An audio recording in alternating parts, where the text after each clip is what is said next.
Coba. Yang mana? Ini. Mantap. Ini Ya. Lagi deh.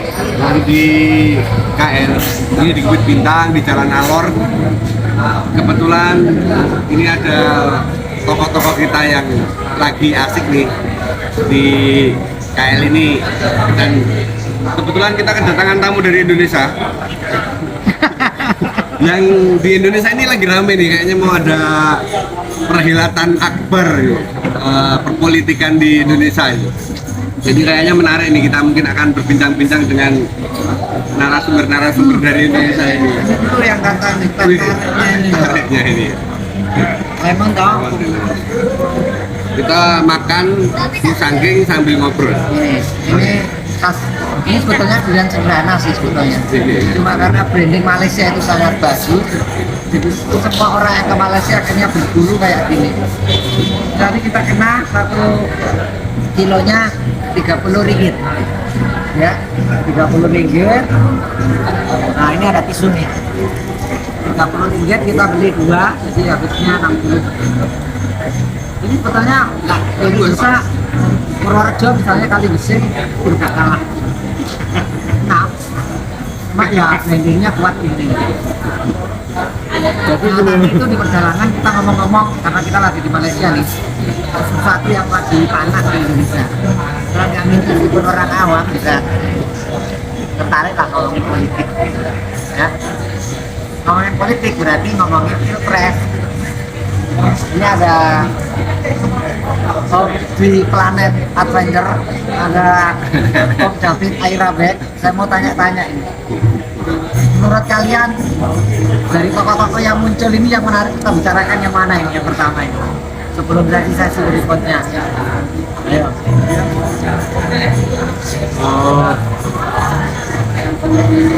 Sampai tarik nih. Ya, mungkin dari sisi ini dulu ya. Ya. Yang secara akademisnya itu kan jelas. Jadi secara nanti itu biar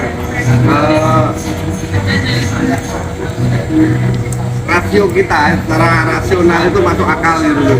Kenapa kita harus memilih atau mungkin melihat dari sudut pandang mana nih? Nah, ini yang lagi tren aja lah, kita ngomongin Mas Anies lah ya.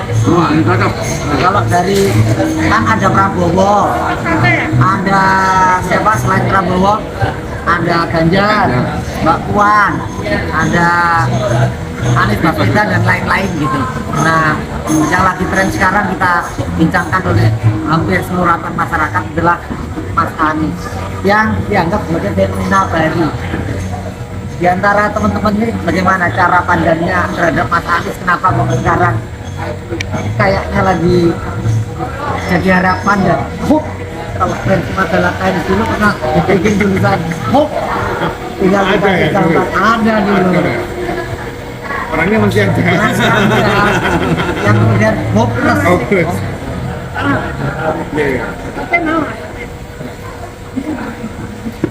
Ngomongin Anies, apa yang menarik dari Anies menurut Om David? Kenapa kok? Saya kira kenapa banyak orang memilih kan pasti ada alasannya tuh. Banyak orang ini kampanye belum dimulai. Setiap Anies turun ke Jawa Barat, Jawa Timur, luar Jawa, Sulawesi, Riau, Medan, terus selalu antusias. Padahal nggak dibagi-bagi sembako sama bagi-bagi kaos dan bagi-bagi cuman lah, nggak ada ya, datang aja gitu, tiba-tiba duduk. Apa yang menarik kok Anies bisa disambut seperti itu? Ya teman-teman, ini kita mencoba ya Omong kosong lah. ngomong kosong. Karena bingung juga ngomong apa kan di Malaysia selain ngomong dunia terus Ngomong kosong khas Kelantan. Tapi meskipun ngomong kosong mudah-mudahan ada isinya. karena Kita mencoba melihat Indonesia dari Malaysia. Gitu. Maksudnya kalau lihat ikan itu kan dia kalau begitu airnya keruh kan nggak tahu bahwa airnya keruh. Hanya orang luar yang tahu bahwa airnya keruh gitu kan. Makanya kita coba melihat Indonesia itu mencoba berjarak mungkin di dulu juga mungkin di Indonesia kita sering-sering tapi mungkin sini ada vibe-nya suasananya agak lain. Agak berjarak ya jadi. Kalau saya lihat nah ini kan di masyarakat, terutama mungkin masyarakat mungkin itu kan ada responnya macam-macam ya. Ada yang awam, ada yang bingung, ada yang sudah mengambil keputusan akan memilih ini dan itu.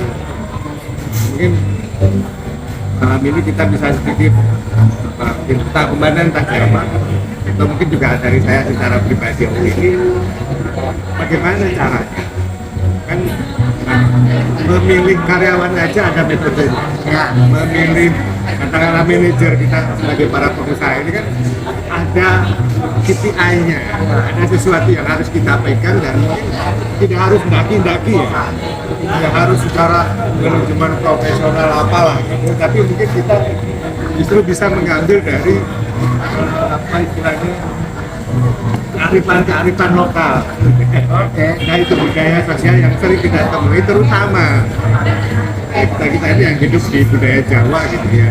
Mungkin kita bisa menemukan apa cara, apa metode yang bisa kita pakai untuk supaya paling enggak ada keberpihakan yang lebih rasional atau lebih bisa dipertanggungjawabkan. Enggak sekedar cuma wah ini ganteng, wah ini kok kafe, wah ini tapi kita bisa Alat ukurnya jelas gitu. ya, nanti kita gak jelas ragu-ragu tapi lebih sedikit bisa meskipun ada yang bilang bahwa memang keputusan politik itu tidak rasional Ya. banyak Kita sebagai pemilih menuruti ya tetap gini contohnya gini ya, aku sebagai orang Jogja nih terus terang kalau saya disuruh memilih nama-nama yang ada sekarang berkibar yang beredar ya saya akan pilih Mas Anies. Yang pertama-tama karena alasan emosional, yang kedua karena ada rasionalisasi. Alasan emosional misalnya karena kami sama-sama orang Jogja, Mas Anies dari Jogja, aku tinggal di Jogja, ada dong ada kedekatan emosional suku ras dan agama gitu kan, dan minori ada identitas. Jadi menurut saya identitas itu harus politik identitas itu malahan. emang ada yang tidak punya identitas Ya, kan nggak ada. makanya saya agak aneh kalau orang melarang politik identitas. Bagi saya identitas harus jelas. Mas Anies orang Jogja, dari Mas Anies. Tapi itu baru alasan emosional. Kalau bagi aku harus alasan rasionalnya. Kalau alasanku yang rasional, sebetulnya kenapa milih Mas Anies? Yang pertama-tama pemimpin sebuah negara itu kan bagian dari pergaulan dunia. Geopolitik Ya, harus punya kemampuan bahasa dunia, minimal bahasa Inggris yang bagus. Yang kedua, juga punya network di level dunia ini yang juga bagus, punya teman-teman di level dunia yang bagus, karena ini negara nanti mau tidak mau berhubungan dengan banyak negara. kayak Bung Karno dulu gitu ya. Kayak Bung Karno Dulu ya. baru berdiri bikin Ganevo, konferensi Asia Afrika. Bahkan tidak hanya sekedar pelengkap, Bung Karno itu justru menjadi pemain. Di antara mereka. maksud saya. Nehru sangat menghormati si Yugoslavia Nah, itu siapa? Gandhi, Kemal apa itu Ya, yang dari Mesir segala Gamal macam. Nasar, Gamal An-Nasar itu. Nah itu alasan rasionalku. Nah kalau alasan nasional yang sifatnya nasional, ya sebetulnya dia sudah pernah memimpin selama 5 tahun di Jakarta di jalur birokrasi, terbukti mengakhiri dengan tuntas 5 tahun dan semua janjinya diwujudkan sebagai pemimpin itu alasan rasionalnya.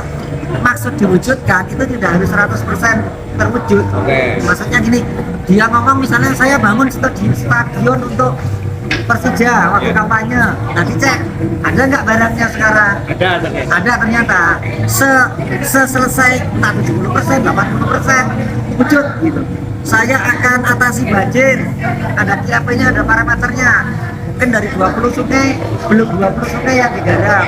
Mungkin baru 6, 7, 8 atau 10. Tapi kan sudah gitu. Jadinya laksanakan. Ada goodwill Ada goodwill. untuk memenuhi itu semua. Karena saya rasa 5 tahun tidak mungkin 100% semua bidang kan diselesaikan. Nah karena melihat Mas Anies itu goodwill-nya bagus, pengen bikin 100 taman di Jakarta. Kejadian 80 apa 90 sudah jadi. Pengen trek untuk sepeda sudah jadi. Nah maksud saya komitmen itu kalau bisa dipegang janjinya, bisa mewujudkan janjinya harus saya pilih. Itu kalau versi saya loh. Ada versi emosional, alasan emosional saya sebagai orang Jogja dan sesama orang Islam. Yang kedua alasan rasional saya, oh selama 5 tahun di Jakarta terbukti janjinya bisa dipegang, semua yang diprogramkan Ada. terwujud. Itu kalau versi saya. Mungkin kalau versi Undang milih siapa dan atau kecenderungannya, kalau toh saya tidak pilih, keberpihakan saya saat ini ya Anies. Oke. Kalau saya gini, katakanlah sekarang nama yang beredar itu 3 ya, Dan? Iya. Ada Mbak Puan. Itu Mbak Puan itu. Anu, kepak saya. Ada Mbak Puan kepang sayap yang terkenal dengan jargon kepang sayap itu. Kemudian Siapa tahu nanti dengan penjelasan sampean nanti saya bisa berubah pikiran kan gitu. Oke. Saya memilihnya Mbak Puan. Iya, itu. menurut saya ini kansnya besar ya, karena didukung oleh PDIP yang memang sudah Yang punya sudah punya tiket tiket satu-satunya. 20% ya, Alasan 120 emosionalnya kursi. dan rasionalnya wajar Ya, juga kan, ya, pilih Mbak Puan. karena dia punya tiket. Bagaimanapun dia punya tiket. Tidak Mbak Puan. Yang kedua mungkin Pak Ganjar. Ya.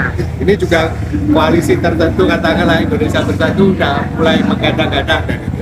Yang ketiga Pak Anies, yang saya kira minggu kemarin itu hampir atau mungkin dipastikan sudah dapat Sudah karena bunek lah ya. PD dan PKS sudah resmi ya, Deklarasi deklar resmi, ya. ya. Jadi sekitar 23 apa 20 berapa persen ya. Intinya sudah punya tiket, Iya. jelas gitu ya. 163 kursi kalau di PR jadi Demokrat kayaknya juga udah rapat gitu. Katakanlah 3 ini yang paling mungkin Ya. atau paling rasional kansnya untuk maju.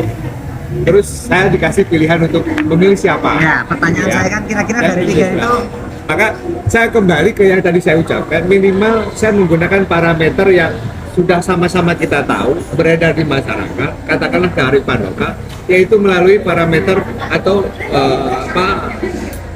tolak ukur melalui bibit, bebet, dan bobot. Bibit. Ini parameter atau secara umum orang bisa ngecek bersama udah gitu tua, ya. betul. Parameter yang udah tua, udah digunakan oleh simbah-simbah Sejak kita zaman Prabowo Warsito itu. Bahkan untuk mencari jodoh gitu. Iya betul, itu yang saya mau katakan. Iya. Untuk memilih jodoh bagi anak-anaknya mereka. Saringannya itu. Mereka cek ini bibitnya gimana, bebetnya gimana, bobotnya gimana.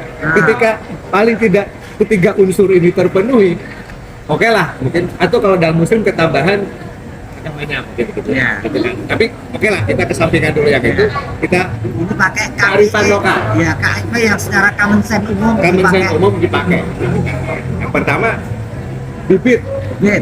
bibit. Jelas. Jelas. Menurut saya dari ketiga orang ini, dari ketiga orang ini yang menurut saya bibitnya bibit unggul gitu ya. Ya. Katakanlah mungkin bisa ada 2 orang ini, Mbak Puan sama Mas Anies. Mas Anies. Pasti. Karena terus terang kalau Pak Ganjar, saya sampai saat ini saya tidak tahu bapaknya siapa, kakeknya siapa, buyutnya siapa. Reputasi dan prestasi Saya menurutnya tidak apa? begitu Nggak tahu ngerti ya. dan kemudian kalau mungkin tidak sering dibahas juga Ya. literaturnya apa di mana Ya. Pak Ganjar itu anak siapa tidak atau jarang nggak dibahas tapi kalau kemudian Pak Puan Pak Anies itu Pak Anies bapaknya siapa Mbak Puan juga siapa? bapaknya siapa kakeknya siapa jelas Prestasinya apa? prestasinya dan apa bisa itu dilacak jelas semua ya. kakeknya Pak Anies sudah jelas bisa dilacak Genetiknya itu kan. Sanat sangat jelas sangat jelas tapi Pak Ganjar bukan berarti saya mengatakan Pak Ganjar tidak jelas tapi belum saya tahu tidak begitu secara ini. mengakui ya saya tidak paham saya tidak paham Tapi kalau Anies langsung paham ya, Kalau itu Pak Anies cucunya paham. pahlawan nasional Betul. yang ikut BPUPKI. Betul. Kemudian bapaknya juga menjadi menteri kalau nggak salah ya, Jadi menteri. menteri agama atau menteri apa dulu itu? kakeknya Kakeknya. kalau bapaknya pernah menjadi wakil rektor di UI Iya, wakil rektor ini. dengan gelar Kan. profesor gitu ya kemudian saya juga tahu ibunya karena banyak diliput di media, dan ibunya juga kebetulan profesor. Profesor di Iya. KIP Negeri Yogyakarta. Kalau Ibu Puan Iya. kita juga sama tahu tokoh yang hebat, Ibu Megawati. Ada Mas Guru. Ini. Dan Oh, ya, Oke, ya, ya, siap. ya, siap. Sorry, habis tadi. are you okay Dan? Oke. Maaf ini kita lanjutin dulu, ada syuting sebentar ini. Ini mumpung lagi di Kuala Lumpur bicara omong ngalor gitu. Yang penting. Pencar. Jadi Ya, jadi setelah Bibit mungkin Pak Anies sama Mbak Puan mungkin ada lah ya beritanya. Cuman kalau dikerucutkan lagi saya harus memilih ada dua tokoh ini ya. Mungkin saya lebih condong ke Pak Anies ya, secara Bibit ya. Karena itu tadi, kalau Mbak Puan mungkin Bung Karno-nya saja yang mungkin terkenal hebat atau bagus atau berkualitas, tetapi Mbak Puan mungkin atau Kemas gitu ya, tokoh nasional juga, tapi saya juga kurang begitu paham apa pemikiran dia sepak terjang seperti apa, mungkin saya juga kurang begitu itu. kalau bapaknya Pak Karno dengan sekian bukunya, sekian pemikirannya, sekian oke ya. Oke. Kita banyak tahu Pak Karno itu mikir ada misalnya marxisme, Pancasila, politik luar negeri bebas aktifnya. Mbak Puan ini kita belum tahu ya. Selain ingatan saya tentang pandai mematikan mic itu coy. Itu belum Bang, itu masuknya ke bobot. Oh, bobot, Ini ya, masih ya. ke bibit dulu. Iya. Apa sanad, cikal bakal atau DNA beliau itu. Oke. Yang kedua bibit, bebet. Bebet itu apa kira-kira kalau di Jawa saya lupa. Bebet itu apa? Prestasi apa ya, reputasi. Kalau bobot kan orangnya. Bobot kan orangnya mungkin. Nah, Jadi ya itu tadi karir, kepintaran di atas segala Karya. macam itu bobot orangnya. Ya. Kalau bebet apa ya? Itu kemampuan ekonomi apa ya? Saya Oh, iya, Pak iya, Bupati iya, paham. oke. Bebet itu apa? kalau bebet itu kemampuan Kayak balung gede, balung kecil gitu apa gimana kalau di Jawa? Bebet itu Kalau bibit itu kan dari keturunannya. keturunan Makanya. DNA ya, unsur masak ya. Kalau bebet apa? Kalau bebet, nah itu. Itu bisa bobot jadi. karyanya ya. Ya, Bobot bisa jadi. orangnya, pribadinya Orangnya kan? pribadinya. Ya. Berarti bebet karyanya dong. Bisa jadi kayak gini. Penghargaan, karya, reputasi. Betul, mungkin ya bisa di usaha, bisa di pendidikan, bisa di Keahlian dan keahlian, dan bisa di karya prestasi yang dia Rekam jejak. rekam bibit itu jejak. bebet. Oke. Kalau bobot apanya? Bobot, bibit bobot, bebet. Kalau bobot apa? Bobot harta. Harta. Oke, mungkin sekarang masuk ke pasti kedua ya, bebet ya. Nah, seperti kita ketahui Pak Anies itu dulu pernah ada program Indonesia Mengajar. Ya. Nah itu menjadi ketuanya, mengirim mahasiswa-mahasiswa untuk mengajar ke pelosok-pelosok untuk mencoba merasakan bermanfaat bagi sesama untuk orang yang memang apa ya, Sesama orang Indonesia sampai pulau terluar. betul. Dan itu melibatkan ribuan, saya kira ya, ribuan mahasiswa seluruh Indonesia, dan itu bukan sesuatu yang remeh tadi. Dan mandiri lah Itu masif, program mereka. betul. Otak Mandiri. visi dilakukan secara mandiri dan terwujud. Setuju saya. Saya kira Mungkin Pak Ganjar belum punya yang seperti itu kali. ya, hanya orang yang betul-betul punya komitmen tinggi, punya big why untuk melaksanakan itu, komitmen itu, sehingga itu bisa terwujud tanpa APBD, tanpa APBN, tanpa tangan. Dia bisa memfasilitasi sebenarnya mungkin gotong royong, tapi kan orang bisa percaya dengan itu juga karena melihat sosok Iya, beliau. betul. Sehingga Bobot bebet tadi ikut, itu ya. sehingga ikut mewujudkan itu dengan ya ikut menyumbang itu segala macam. Nah, bebet ini kalau bisa dibandingkan dengan kedua calon yang lain, katakanlah Mbak Puan dan Pak Ganjar, saya kira belum. Kedua orang ini belum bisa menyamai. Ya. Mbak Puan, ya mohon maaf, saya juga belum tahu ya, itu mungkin sepak terjang beliau yang langsung real di masyarakat itu apa. Tentu saja sebelum dan sesudah beliau jadi ketua DPR atau apa. Kemudian Pak Ganjar juga. Yang saya tahu Pak Ganjar dulu ada anggota DPR dari PDIP, kemudian mencalonkan diri sebagai gubernur selama 2 periode. Untuk sepak terjangnya yang real di masyarakat saya nggak tahu, tapi kalau mungkin dulu mereka atau Pak Ganjar pernah menginisiasi sebuah undang-undang atau itu, saya juga sangat mungkin gitu. Tapi kalau dibandingkan impact-nya, saya kira ini tetap saya melihat Pak Anies masih lebih di atas dari Apalagi Pak Ganjar yang saya baca berita terakhir itu, Ya. 2 periode kepemimpinan di akhirnya malah sebagai Jawa Tengah sebagai provinsi termiskin kan mencoreng sebetulnya kan itu. Betul. Kenapa 8 tahun kok nggak bisa mengungguli Anies Baswedan yang misalnya hanya 5 tahun, itu juga mungkin bagian dari kemampuan Bebet itu tadi ya, kemampuan itu. kerja. Ya, gimana? Bebet itu kan mungkin lebih ke status ekonomi sosial ya. Oke. Kalau bobot itu lebih ke kepribadian sama mungkin pendidikan. Pendidikan. Nah, itu di bobotnya. Oke, kalau tadi mungkin katakanlah salah. Enggak apa-apa. Kalau kemampuan status sosial, Ekonomi sosialnya. ekonomi Ya, sosial, itu bebet. bebet. Ya saya kira Ini Surabaya nggak ada? Ini Surabaya nggak? ya, Ini Surabaya. Karena ini mau bayar dulu boleh. Ya. Ini bayar dulu boleh. 775. Ya dia punya. oh ya nanti itu. Ya. Jadi intinya gini lah, berdasarkan bobot Bebet dari ketiga nama, Om Asep masih seperti saya ya. Kalau saya rasanya kan ada emosional, sedikit alasan rasional, tapi Om Asep pilih Anies karena ada parameter yang bisa diukur secara bersama-sama. Yuk, 3 ini kita ukur prestasinya apa, cara berpikirnya seperti apa, pendidikannya seperti apa, apa namanya tadi itu langkah-langkah yang sudah rekam jejaknya seperti apa. Ternyata setelah dibandingkan cenderung untuk memilih Mas Anies gitu. Kan kita ini sama partai politik nggak dikasih tahu cara milih itu apa kriterianya, kan kita nyari-nyari supaya Mas Anies gitu. Betul.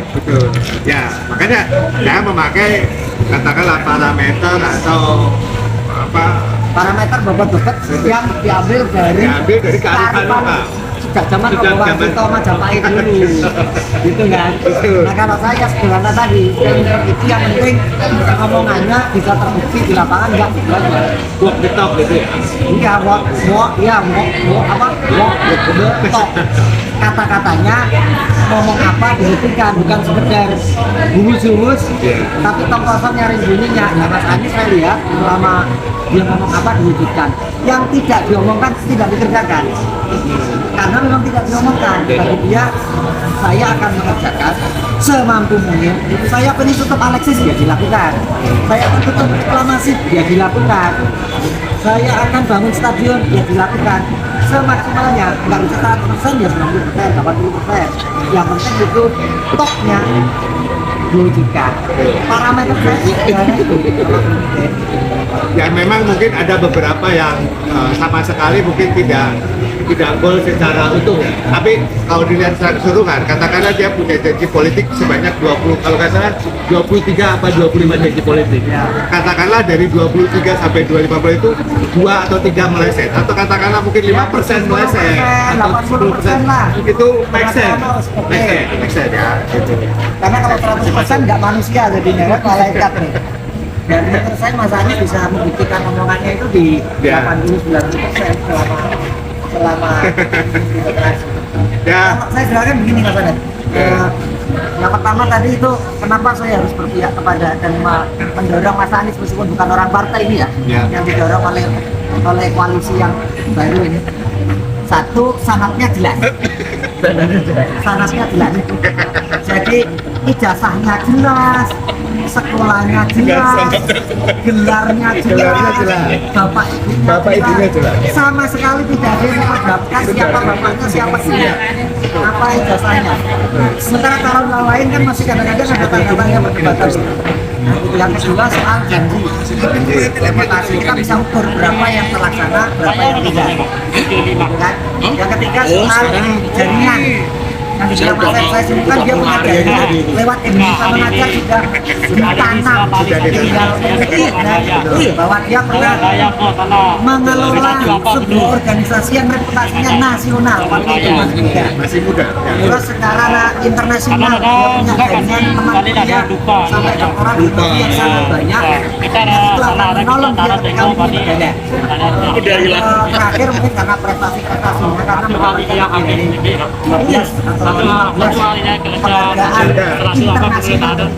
penghargaan sama kecil BB ketika pidato 10 menit. Masih apa? Oh ya, Itu iya, kan? ya betul betul. Nah, itu yang menurut pemikiran saya punya alasan emosional, saya punya alasan rasional.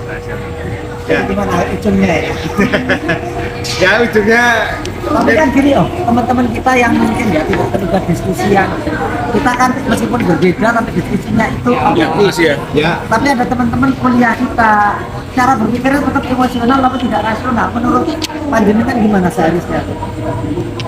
ya kita tidak bisa memaksa ya. Ya itu pilihan. Pilihan, ya. Sebagai orang kampus. Betul, itu pilihan. Cuman ya itu tadi kita sebagai orang yang pernah mengenyam pendidikan tinggi lah. Kita kan namanya pernah belajar tentang metode penelitian ya. Ya. Begitu dulu mengerjakan skripsi itu kan mengenal metode penelitian. Metode penelitian itu kan cara untuk mengupas sesuatu gitu ya. Jadi kalau ibaratnya itu pisaunya, kita pernah belajar tentang pisaunya itu. Ketika ada sesuatu, gimana ini cara membedahnya, cara membukanya. Nah minimal Supaya sampai pada kesimpulan tadi ya. supaya tadi kesimpulan itu cobalah dipakai itu dengan metode yang terserah mungkin pendekatannya bisa apa, tapi kalau saya tadi mencontohkan ya dengan kearifan lokal yang selama ini kita kenal di masyarakat, buat bibit-bibit aja itu menurut saya itu lebih dari cukup untuk memberi kita sedikit kisi-kisi sedikit keyakinan bahwa I think he is the right man on the right time. Tapi kan ada yang akhirnya gini, daripada pusing buat cuek aja lah sama politik. Nah, menurut panjenengan bagaimana? Aduh. Padahal dia orang kampus dulu itu loh, maksudnya berpendidikan gitu. Kalau saya sayang sekali ya. Sayang sekali. Menurut saya bahkan saya tidak percaya ada orang yang netral itu punya. Karena bagaimanapun hati kecil itu pasti ada memihak.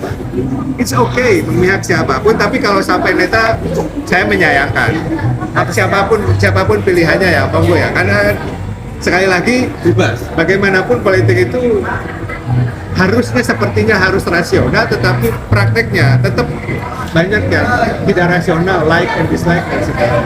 Kita belajar dari betapa hebatnya dulu John F. Kennedy dalam hal pencitraan, sehingga dia mengalahkan Presiden Nixon, padahal dia incumbent gitu kan, dengan memanfaatkan kecantikan istrinya, dengan memanfaatkan dia yang flamboyan ketika berdandan. Akhirnya masyarakat, bayangkan Amerika yang waktu itu ya mungkin sudah terdidik ya, itu pun tidak bisa rasional.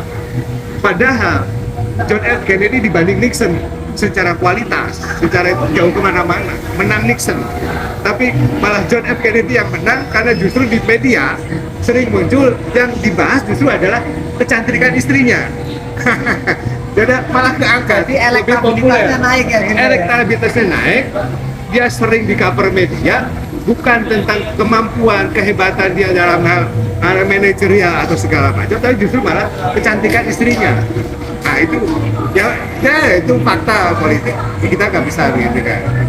Tapi saya tetap lah, meskipun kita pilihannya emosional, ada di sisi tertentu kita mencoba untuk operasional dan membuat Tentu saja. penilaian objektif sampai pada akhirnya kesimpulan. Yes. Saya pilih dia karena satu dua bisa menjelaskan, bukan sekedar aku rasa seneng kok apa milih ya, itu kan aneh menurut saya. Betul. Harus bisa menjelaskan Betul. orang berpendidikan. Sepakat, terutama bagi teman-teman yang katakanlah pernah sekolah lah, Pernah sekolah, tahu makan bangku sekolah.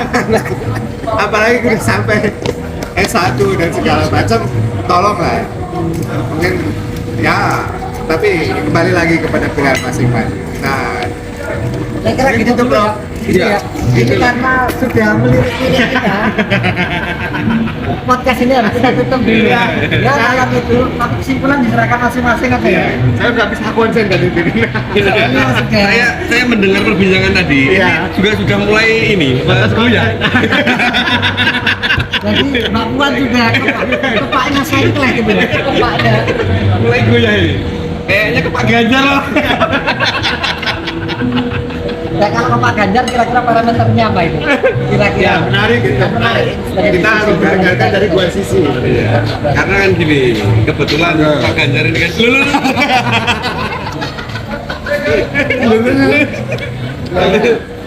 Pak Ganjar ini orangnya sederhana. Meskipun Pak Anies juga nggak kalah sederhana dan Mbak Puan pun juga termasuk orang cilik katanya kan gitu. Tapi beberapa kali yang mungkin karena sering bertemu, sering berkomunikasi, ya selama ini yang mungkin kalau dibilang secara komunikasi gitu ya, saya ketemu Pak Anies mungkin baru sekali, sama Mbak Puan malah belum pernah secara tatap muka ngobrol belum pernah, tapi sama Pak Ganjar saya udah beberapa kali. Nah mungkin dari situ juga kalau Pak Anies mau menemui saya mungkin akan berpikiran juga saya. Saya setuju. Jadi Hubungan emosional tadi kan? satu emosional, yang kedua sebetulnya calon itu harus diadu dalam forum-forum diskusi Yes, ini, betul. supaya kita tahu seberapa cara menyampaikan pesannya bagus apa enggak, kerangka besar berpikirnya bisa kita tangkap apa enggak, kemudian visi besarnya ke depan itu oke apa enggak. Betul. Jadi saya setuju bahwa orang-orang itu harus ketemu kita, Yes. kita debat habis-habisan. Kalau memang pikirannya brilian, ya kita pilih, karena ini menyelamatkan Indonesia dari kehancuran soalnya. Betul. Utangnya sudah 12.000 triliun, artinya per hari itu sekitar 113 miliar utang kita. Iya. Karena saya itu kenapa memilih kemarin ke Mbak Puan ini? Karena ya dari 2-3 pilihan tadi itu, yang saya belum lihat ya ini. Emosional kan, lagi-lagi politik ya, bukan rasional kan. Kalau saya cari tahu itu, nah prestasinya Mbak Puan di mana saya belum tahu. Kan bisa matikan fake dalam hitungan Di mana saya nggak tahu. Usaha Makanya menanam biar padi. tahu ya udah jadikan sekalian menanam aja. padi maju itu kan juga reputasi inovasi baru.